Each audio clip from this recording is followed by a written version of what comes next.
Okay, folks, we're going to make a start. So, my name is Alex Scheller. I'm excited to be your host today for our webinar, and we're going to dig deeper into the findings of the recently published Women Pivoting to Digital Task Force report, the Untapped Digital Talent, a £3 billion opportunity, to talk about these findings and what they mean for you and your organization.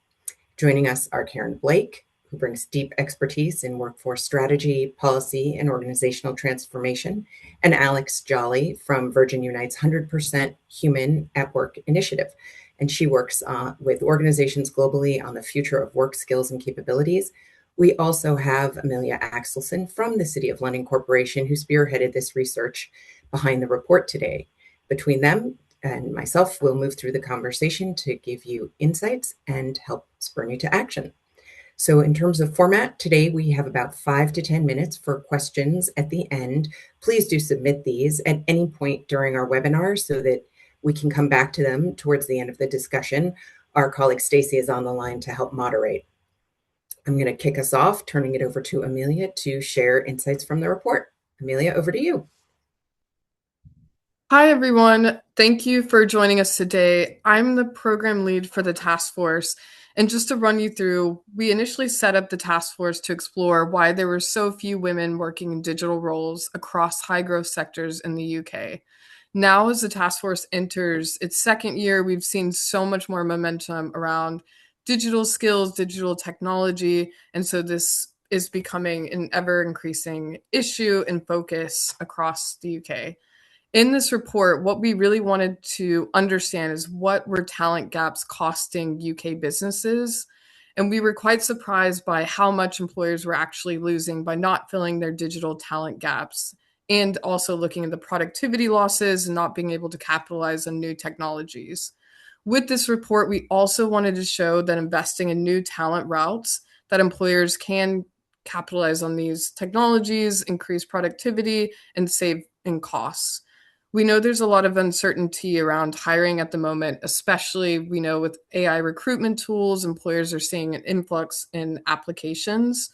So our report shows that, through reskilling programs, that not only do employers save money per employee on recruitment costs, but also redundancy payments. And additionally, we know that there's ambitious candidates, particularly women who are career changing to a digital role, that are taking these technical courses like apprenticeship programs and boot camps. We just need to show how employers can find them. So I'll now take you through the findings. Stacey, if you don't mind, next slide. So just to start through the findings, we know that everyone here, is experiencing a digital talent crisis. There's a lot of gaps in hiring, and we know that this is impacting business performance and long-term competitiveness. But the demand for digital skills is increasing at a rapid rate, and organizations, particularly in financial and professional services, as well as tech organizations, are competing for the same talent, and the cost of inaction is also rising. We know that there were nearly 12,000 digital roles that went unfilled across financial professional service and tech last year. And those vacancies can delay innovation and opportunities that are preventing employers from capitalizing on this. Each unfilled digital vacancy, according to our research, is linked to an average productivity loss of nearly £80,000 and a profitability loss of nearly £25,000. In financial services specifically, the cost per vacancy is even higher, with nearly £145,000 lost in productivity and nearly £75,000 in lost profit per role per year. Across the whole sector, that's £949 million in GVA and nearly 300 million in profits just in 2024 alone. And we know that if this is left unaddressed, that this will compound, and that between 2024 and 2035, this will increase drastically to nearly 10 or 11 billion in GVA, and nearly 3 billion in profits could be lost to the digital talent gap. Next slide, please. And so, why is digital hiring no longer the answer? For years, organizations have kind of relied on two levers: hiring experienced digital specialists and recruiting new technical graduates. Both hiring routes are under strain, and we know that this is even more acute with the youth employment crisis. But between 2023 and 2024, weekly full time earnings grew nearly 10% in the tech and finance sectors alone. This is 3.5% above the national average. And this is driven by competition for the same limited talent pool. And so talent is kind of moving around across the sector, across employers, without investment in new hiring routes. And we know that the graduate pipeline is also shrinking, with entry level and junior tech roles currently at their lowest level since 2020. And we know that this issue is just going to become more acute.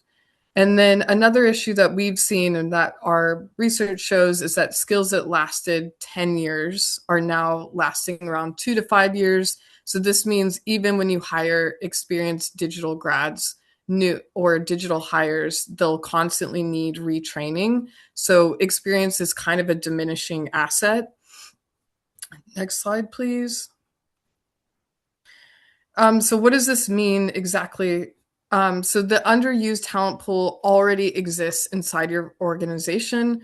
So by 2035, we also know that automation could displace around nearly 120,000 clerical workers in the industry. And this is kind of the focus on clerical workers is because that tends to be the highest margin of roles that are looking at being automated.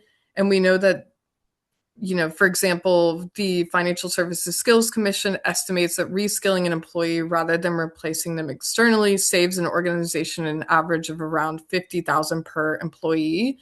So with the 120,000 clerical workers, we estimate that that could be potential severance costs of nearly 800 million. So that could be loss of institutional knowledge, customer insight, and external hires that external hires don't have. And we know that with the internal reskilling programs, some organizations have said that time to fill roles has decreased by 85%. And so that they have seen successful placement rates from converting these people from reskilling programs into successful roles. Next slide, please. And lastly, there's other routes that we cover in the report. And so while reskilling programs, so taking one employee from one part of the business and reskilling him into something like cybersecurity does have tangible benefits, there's also another second high value channel, which is hiring from external courses, career changer programs, returner programs, and government funded boot camps. These people have work ready digital skills, high conversion rates, lower competition, lower recruitment costs, and also it has the added benefit of investing in talent locally. We know that government funded courses trained nearly 7,000 mid career women last year alone. And so they have these relevant skills to the labor market to fill these digital roles.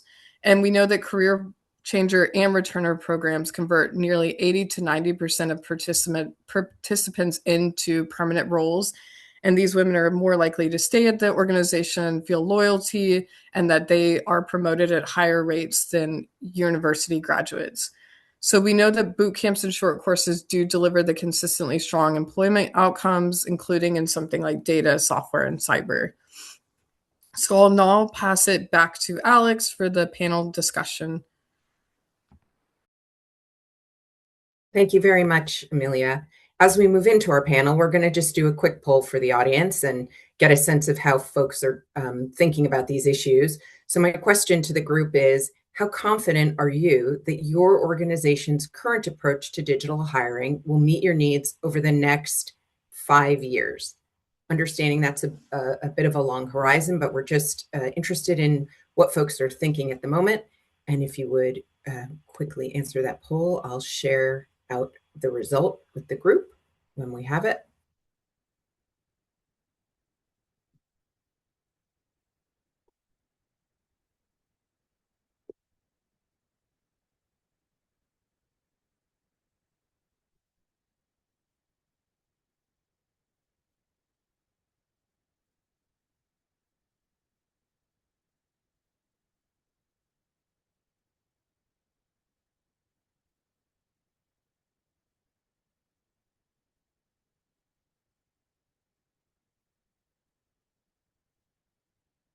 Okay.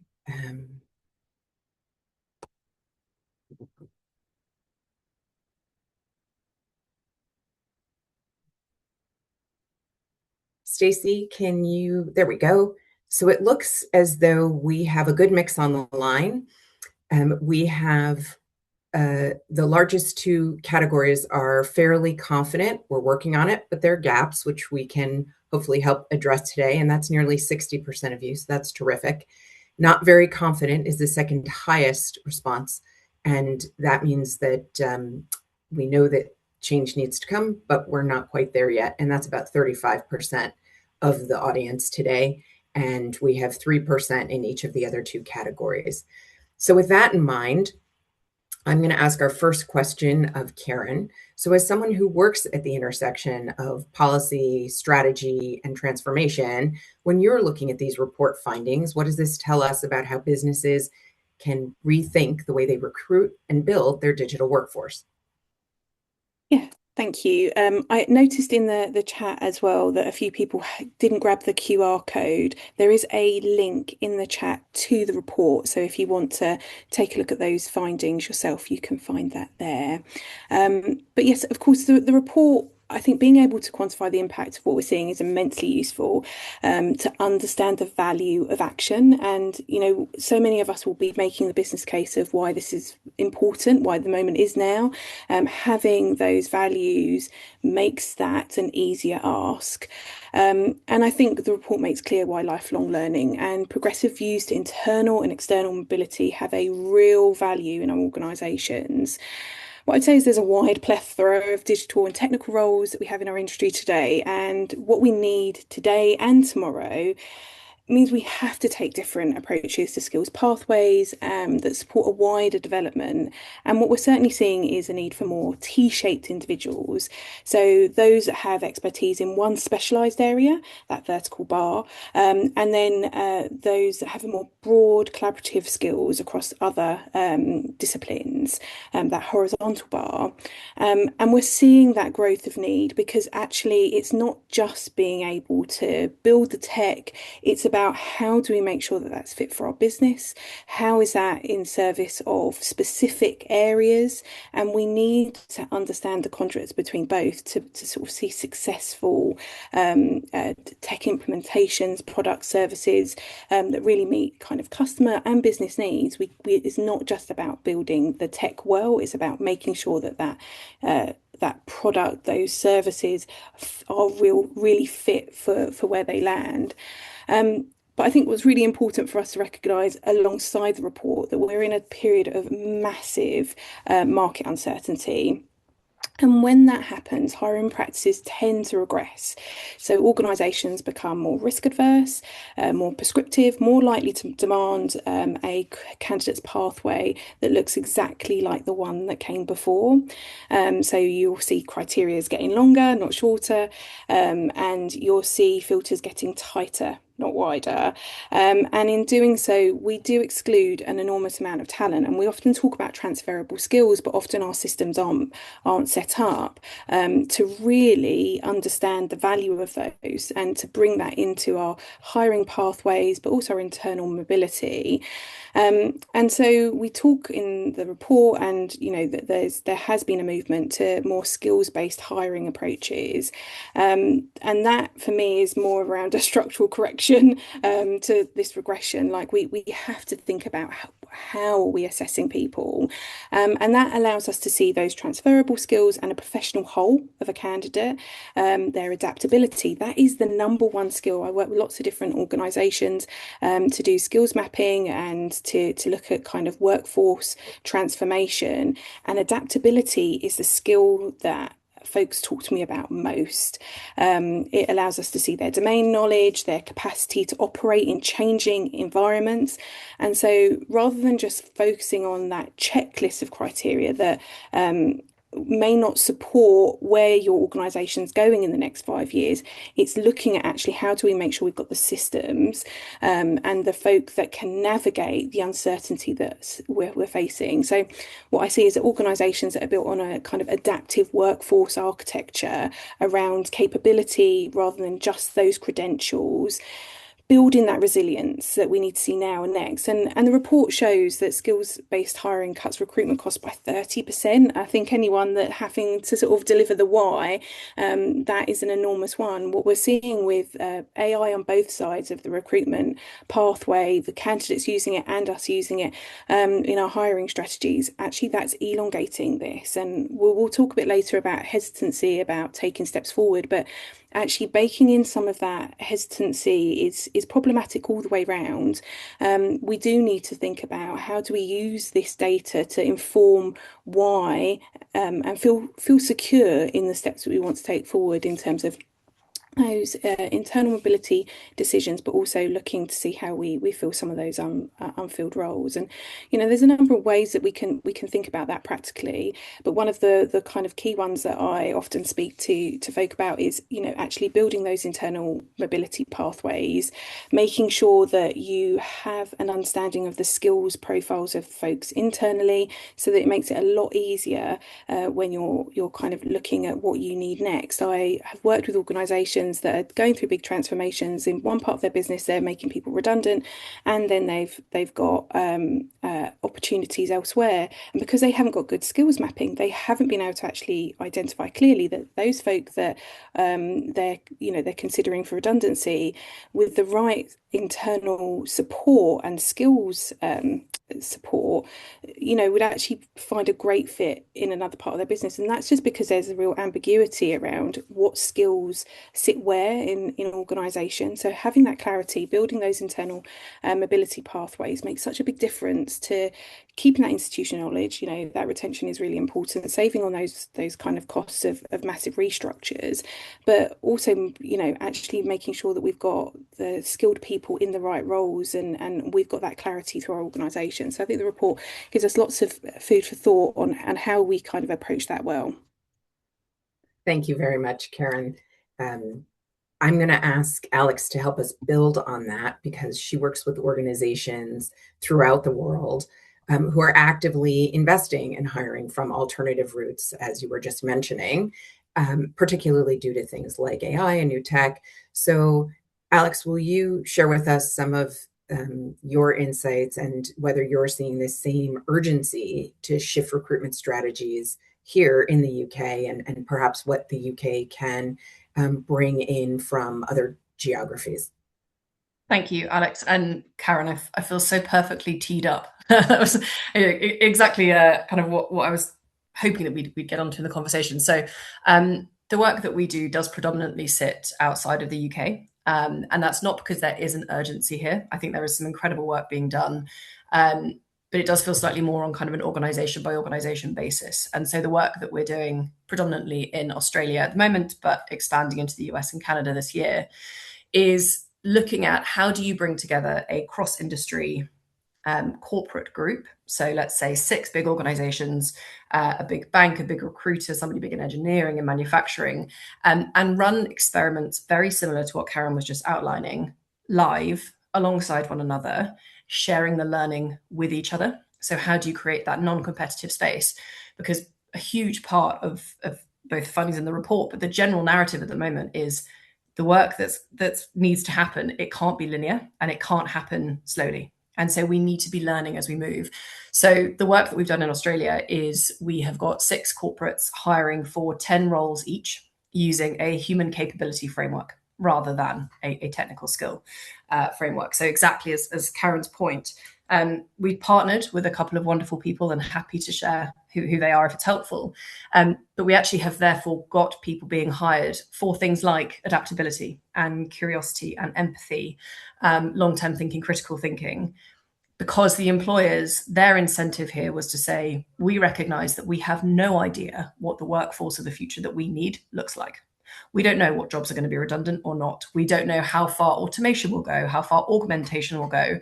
And so if we can find a way to be bringing in unbelievably skilled and talented people who are excited by the idea that actually they are not being hired as an accountant or as a marketeer, they are being hired as a well-rounded individual who actually will be skilled and reskilled through our organization over a number of years.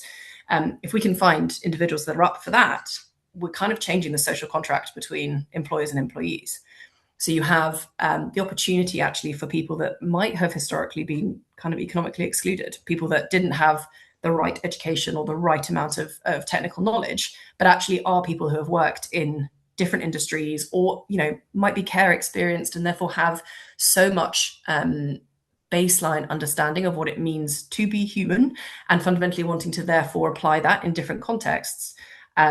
Those become incredibly useful people to have in your organization moving forward. So that's what we've been doing. And actually we have those roles being hired for, but it's not all at once and everything. It's a small group. We are running it as an experiment within organizations.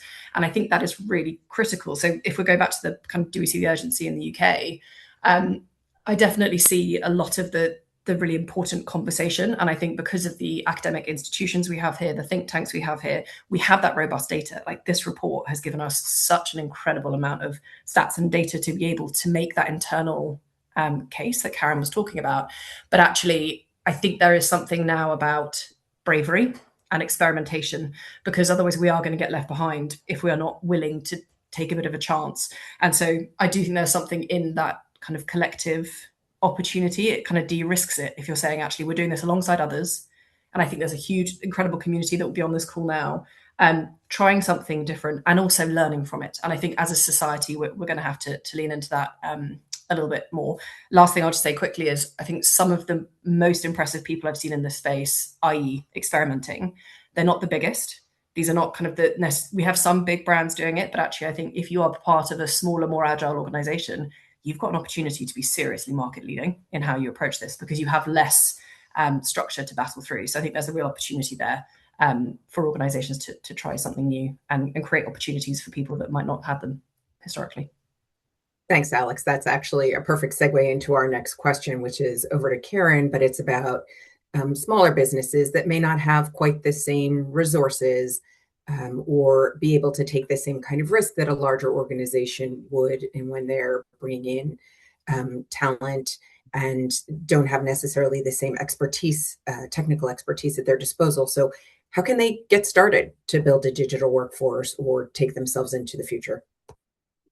Yeah, absolutely. And to Alex's point, like I think sometimes the conversation around SMEs is this deficit where actually, smaller businesses often have that agility to and that opportunity to make change and to support retention in a way that larger firms don't.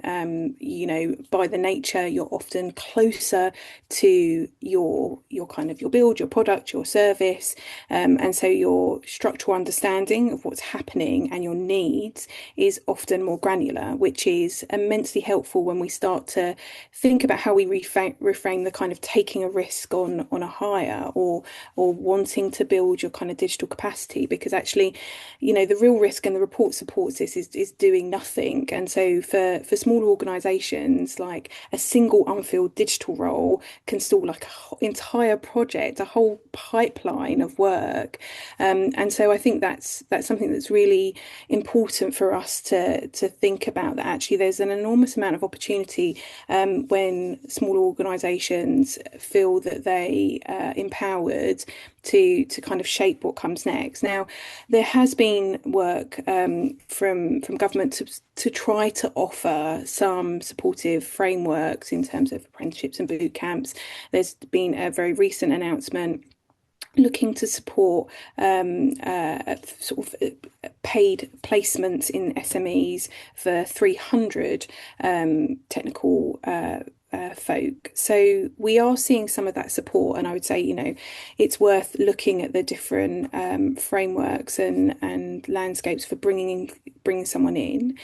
But I think more deeply, actually look inside before you look outside. So looking at that skills mapping, I think there's so much noise around AI. There's so much noise that's what's coming. Actually, look at what technical capabilities do you genuinely need. Now, some of the movement that we're seeing actually means that for some of our organisations, we won't need the deep technical understanding that we've needed up to now to be able to produce what we've been able to produce because of the supportive tools that we will have available. So actually look at the technical capabilities that you need for your organisation to perform well for now, and looking ahead to the sort of probably the next 1-2 years is probably what you can get away with technically at the moment, and look at who you already have. So who do you have that has that curiosity in your organization? Look at actually how do we ground that to grow in those areas, and be really supportive. Now that can be, also fractional development. It's not necessarily that that's throwing them on a one big course that's going to take 3 years and it's going to look like this. Actually, when we break this down to what skills do we have, what do we need, and how do we get there, all of this feels a lot more possible. As Alex was saying, that actually, we want to make sure that we're getting the right skills for your organization rather than just homogenizing that everyone should be doing this or that. Actually look at what stack do you currently use? What are you going to, is that where you're going to stay? Do we want the development in a particular tool, rather than looking just at broad strokes on this? So I think, make use of the provision that already exists, but start by that mapping, understanding where you're trying to get to. And there's a lot of support in the kind of chambers of commerce, for smaller organisations who want to get some of that technical support on mapping of what the art of the possible could be, around the kind of the sort of technical support, if they had that in place, what that would mean for their organisation. And so that, I think that there's certainly more literacy growing around what that could look like. But I want us to move away from this deficit feeling that small organisations are kind of completely on the back foot. I just don't think that's the case. I think actually they're moving faster than many of the bigger organisations because they can. Thank you very much for that, Karen. And I love what you said about the real risk here is doing nothing. So with that in mind, and taking us to the high growth sectors that were mentioned when Amelia was taking us through the report, Alex, I'm just going to ask you, due to the ever-present headlines around automation and AI, what's really at stake if the changes we're discussing aren't made? Can you help us with that a bit? Yeah, absolutely. I think there's well, if I go a bit broader for a second, so I am not an AI expert, right? The technical side that sits underneath it is not my experience, but this fundamentally is about workforce transformation. And it is obviously being driven by a huge amount of change that is being caused by AI. But if we can look at it as that change, transformation, internal cultural piece, I think we can get into a much richer conversation. So as was outlined in the report, but also we all know, financial services, tech, professional services, they're being really impacted by this. Worst case scenario is that we are not able as a society or as leaders to shift the way that we think and work, and automation takes over some pretty major swathes of organizations and of our society. It does in some senses make sense. If there are parts of a business that could and should be done more repetitively, and it does that job well, then I won't wrap anyone's knuckles for understanding why they might want to do that for a business. But I don't think there's enough dexterity around the idea of the augmentation piece. And actually, how can you look at, exactly as Karen was saying, understand within the roles that you currently have within your organization, where is there fluidity? And if you are understanding that a third of every single person's role is actually going to be automated within the next 1.5 to 2 years, what does it look like for that role to be augmented? How do you have somebody who truly understands what the technology can and should do and shouldn't do? How do you develop the critical thinking so that anything that is coming out of work that is now being supported by AI is being genuinely analysed by people that are part of a system and who are human and who can look at it differently? Because I think if we don't start to have that level of conversation, then I think people could start to make very short-term decisions around headcount and around how organisations are set up. But if we can be a bit more creative with it, I think there is a real opportunity for us to rethink, not to freak people out, but kind of the fundamental design of our organizations. How do you incentivize for collective intelligence rather than, individuals? How do you really start to think about the learning loops that will be required? As Karen said, this is not a homogenous development plan. All of us will have different things that we're good at, different parts of our jobs that will change. And so all of us also having enough autonomy to look at our own skill set and what our role is, and actually say, what is it that I'm excited by? What's terrifying to me? And how do we start to develop those conversations? I think the other thing around what's at stake if changes aren't made is such a lack of trust. I think at the moment, organizations understandably are finding it very hard to talk to their people because they don't really have answers. And therefore, as happens in any major change transformation, if you don't hear anything, you as the employee, you fill the silence and you think, right, well, this is what's happening and I'm not being told anything because we're all going to be fired. And I think there is something about how do we lean into this conversation, not saying that we have to tell everybody everything all the time, but both at a national level, recognizing that change is coming and we don't get to just shy away from that, but actually create more space for your employees to be part of the conversation feels really, really important. I think just the last thing is that this is not an HR problem. This is a business design. You need to be sitting at the intersection of your CEO, your CFO, and probably your CHRO to really have that conversation of what do we actually value and what are we going to be building moving forwards in order for us as an organization to stay relevant for the next generation of talent that will be coming through, which we can get into that whole question a little bit later on.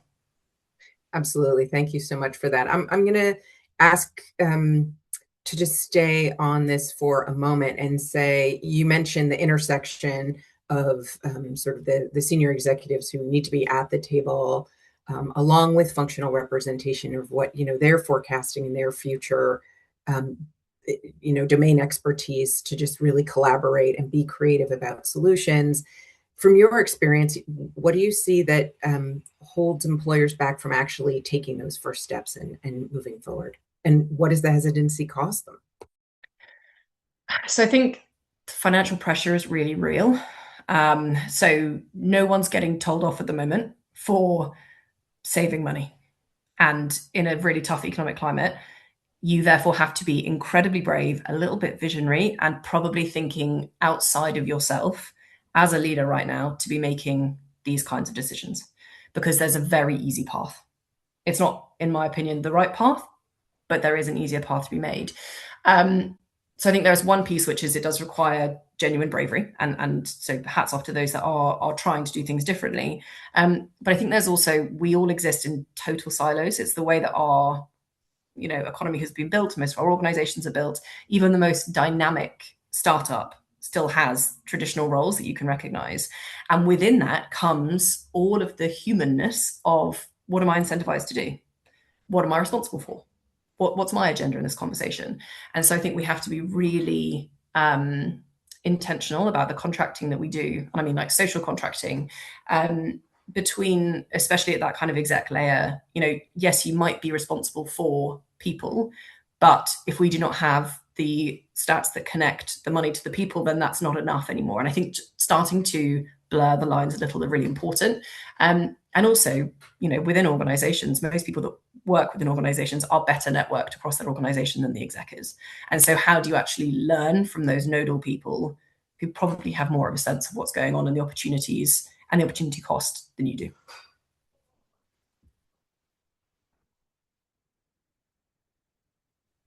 Thanks.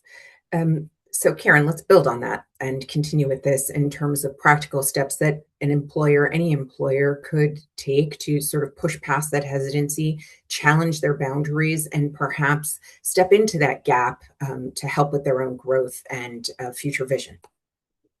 Yeah, sure. I think that we can't underplay that there are genuine, challenging sort of business landscape factors at play right now, and that hesitancy will feel really rational.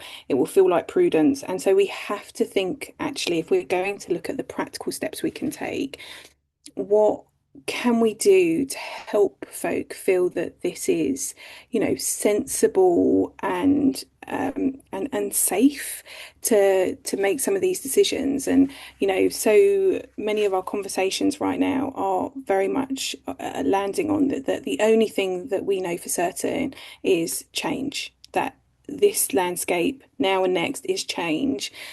And so for me, I think those practical ways that we can take steps forward is look at actually what have we got that we can quantify, that we can use the information available to us to make decisions based on what we understand about our organisation and our part of the market.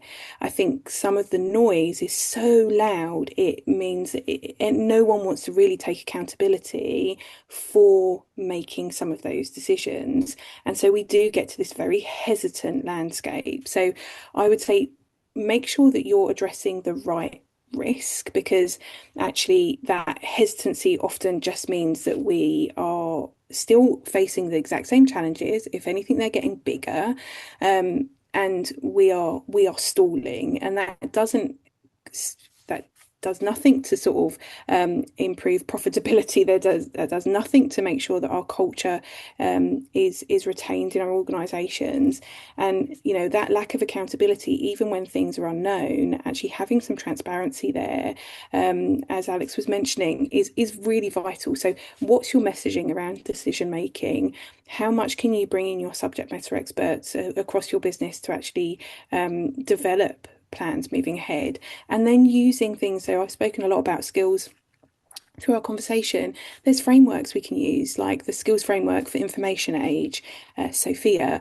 That's a structured, internationally recognized way to map digital and tech roles against capability levels. That's something that gives you some certainty. You're not just having to take a guess yourself. It's a common language around technical capability.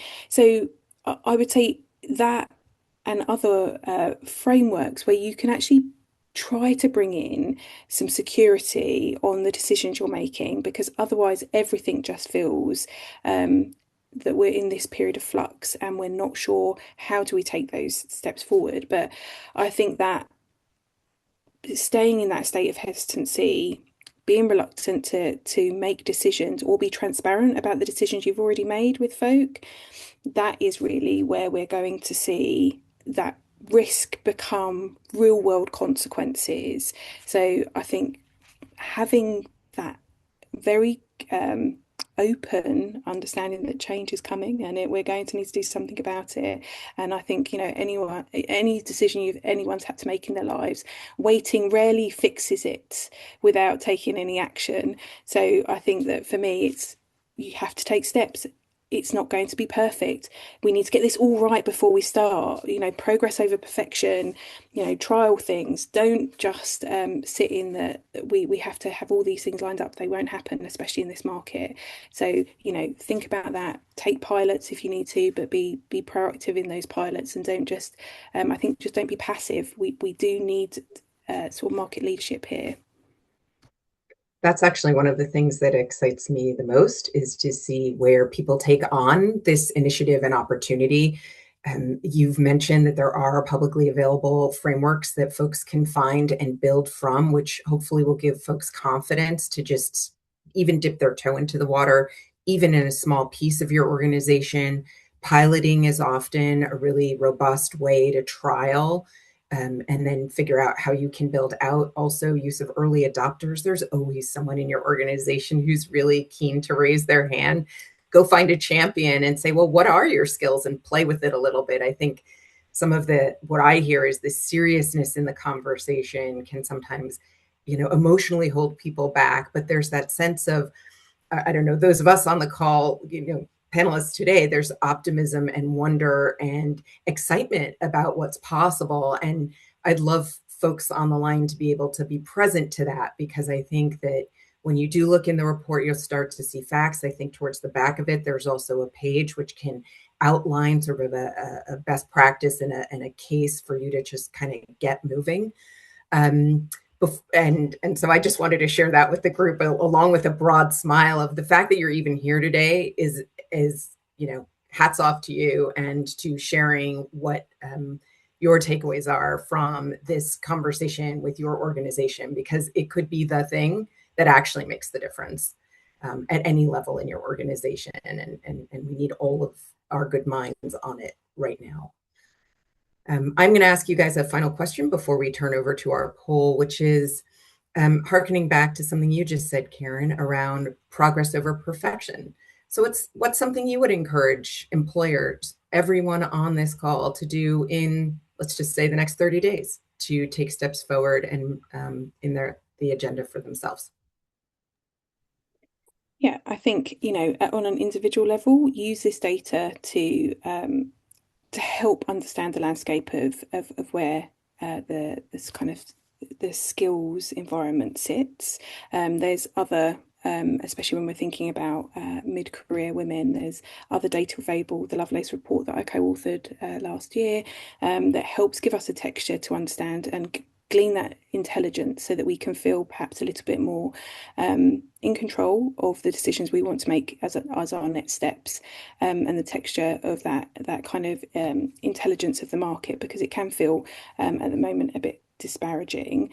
At an organisational level, I want you to take this report and I want you to share it with your C-suite. I want to make sure that we're getting the data-led practice out there to help build that momentum that actually decisions can be made and there is a financial benefit for doing so. I think that's really important. And not to be a broken record, but start to look at that skills both individually. How do I speak in a shared language about the skills I have, and as an organisation, what are we really good at, and we've got a good level of capability in, and where do we need to grow, and how do we create those opportunities? That starts with actually first looking at what shared language are we wanting to create about our skills landscape, make those decisions. I'd say that that should get you busy up until Easter. Feel a bit bad building on that because those are very valid and good ones. I think there are two things for me. So when I started working in this space, the thing that helped me the most was that I applied all of this language to myself and my role and my team. And I actually sat down for my own job. And I think the biggest thing is realizing that as much as we're all magical, unique unicorns, often we do quite similar work. And so there's an organization called the Burning Glass Institute in the US who did a piece of work with Google to map out the skills that tend to exist within most major job types, right? There are lots of different versions of that. But actually challenging yourself to look at your own role and what is it that should and can be done with support from AI, and what is fundamentally uniquely human about my role, and how do I think about what augmentation could look like for myself and for my team over the next year. It's incredibly easy to do, and I would really recommend it because it just makes all of this very real for each one of us. I think the other thing to do is recognize that at the heart of this, we're asking us all to be very reflective on our own skills as humans, which is really hard. So I would probably recommend trying to find probably 1 to 3 people who know you. So one who's professional, one who's personal, and someone else who sits kind of in a bridge role, and ask them to talk to you about what you're really good at as a human. And it's great for personal development anyway, but it's really hard for us to individually look at ourselves and say, do you know what, I'm a fantastic empath, or like I'm great at critical thinking, because it's not usually how we think and talk about ourselves. But trying to put that kind of locus outside of ourselves, ask other people to understand what our own skill sets are, and then apply that to kind of your role in your team. It will just make it so much more real, and hopefully get you into the place of optimism that we're now sitting in. Not naivety, but optimism and hope. And hopefully it will keep you moving forwards. Thank you for that, Alex. Actually, we have a question from Gail that I'm seeing, which you have effectively addressed, but the end of it is also, whose responsibility is it to drive that mindset change? I'm going to guess you're saying it's everyone's, but I want to hear it from your own mouth. So I think it's actually an interesting question. So I think we do all have a personal responsibility to understand this and to know our own opinions and strength on this. However, in order for the changes that Karen and I have both been linking to actually take effect, that's a huge cultural change within an organization.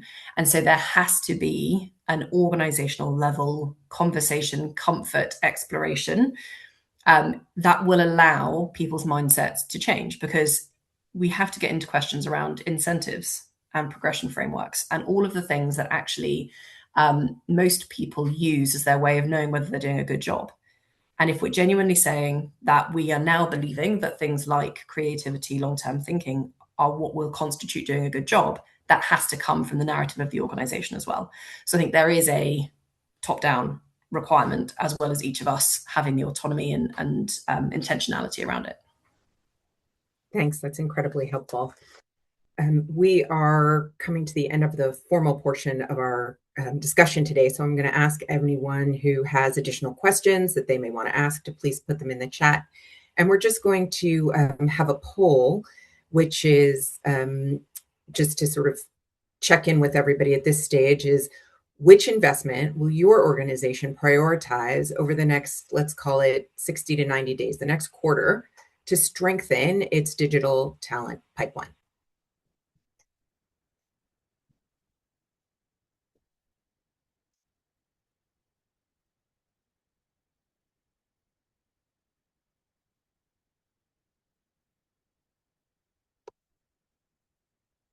If everybody could just take a quick moment and pick one, that would be great.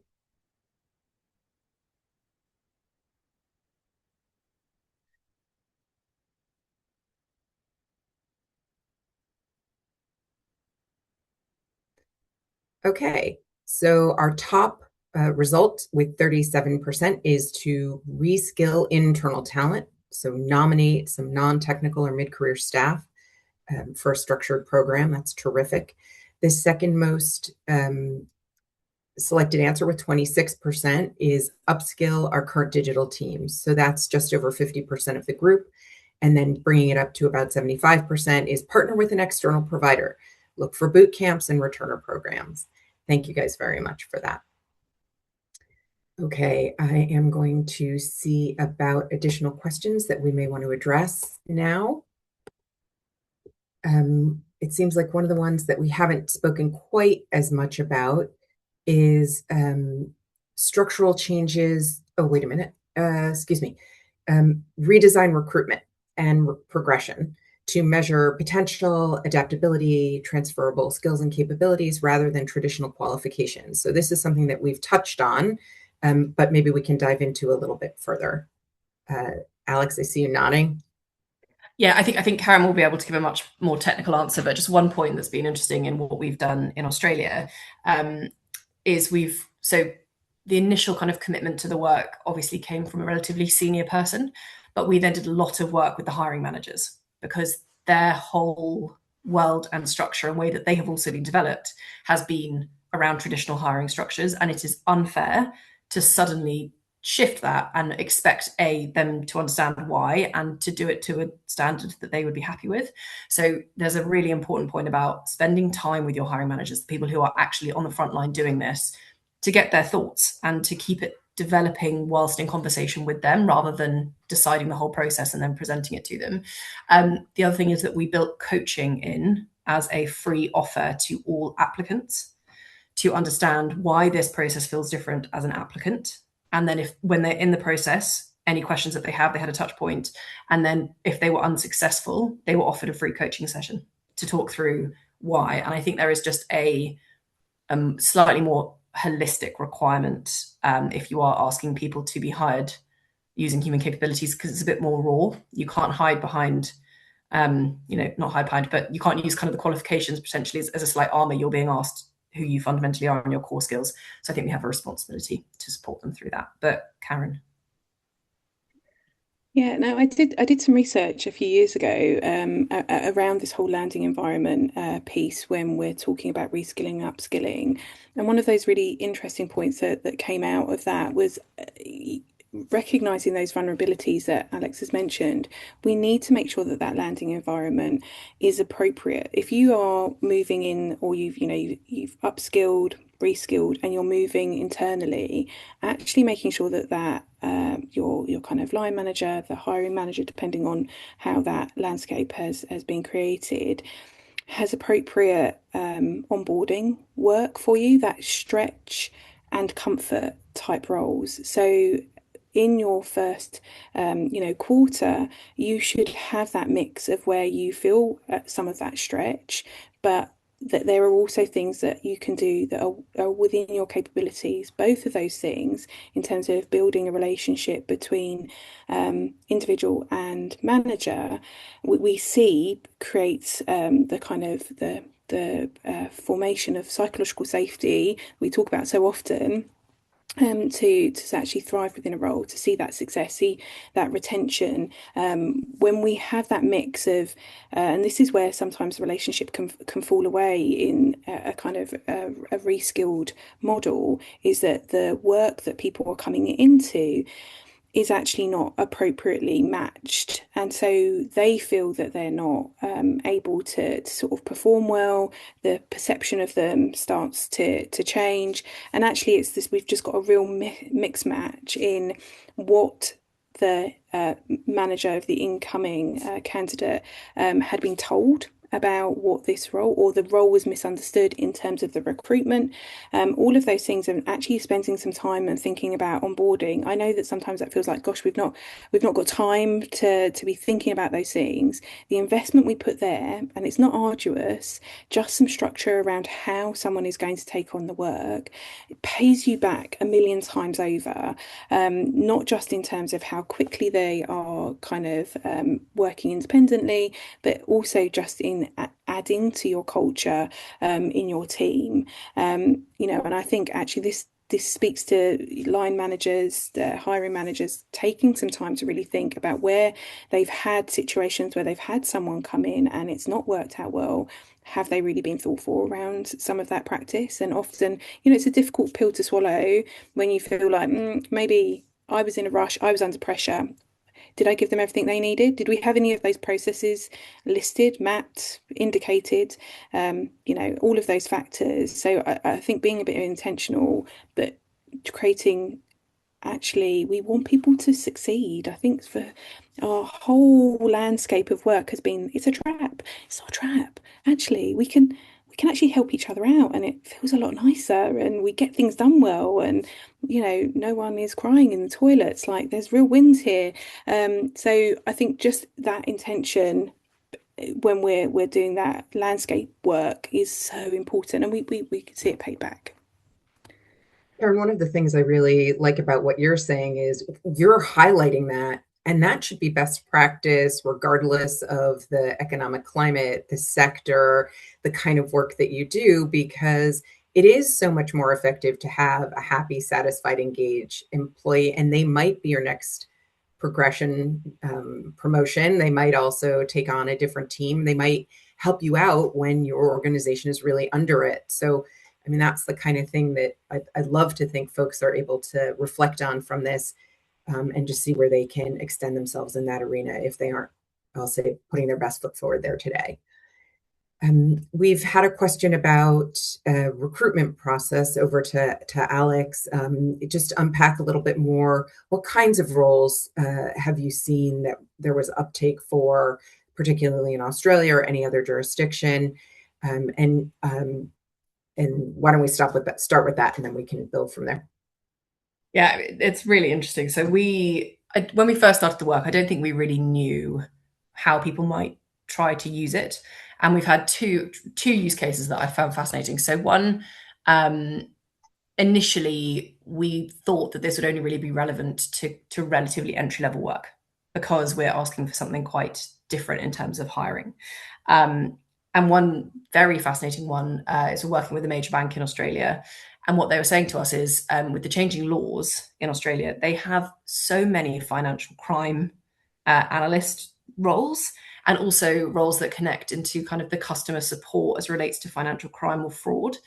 And the problem that they were having is that they had people in those roles that they felt were highly technical, but those individuals were trained in one very specific area and were not willing to adapt or move. And when it became more customer facing, they didn't necessarily have the level of communication skills or empathy that would have given the organization what they needed.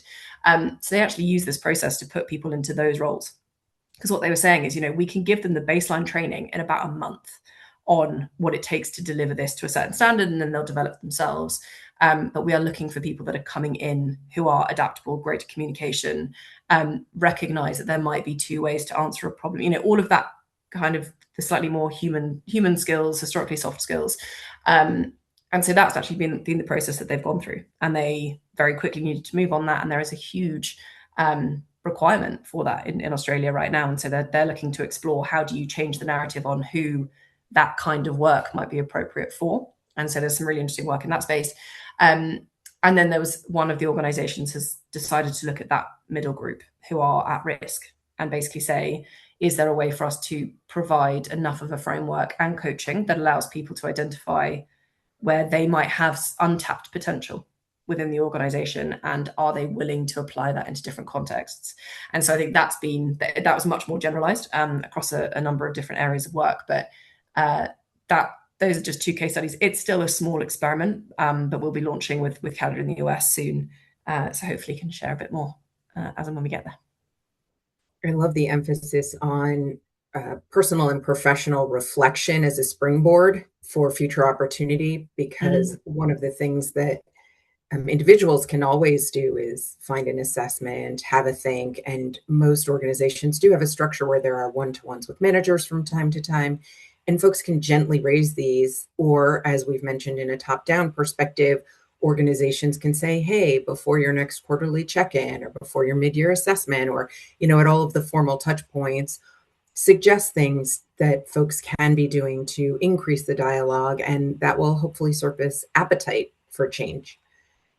I'm going to open it up. We've, I think, gotten through most of the questions. I'm just going to open it up to our wonderful panelists. Amelia, you as well. Do you have any closing thoughts you'd like to share with the group as we just have a couple of minutes?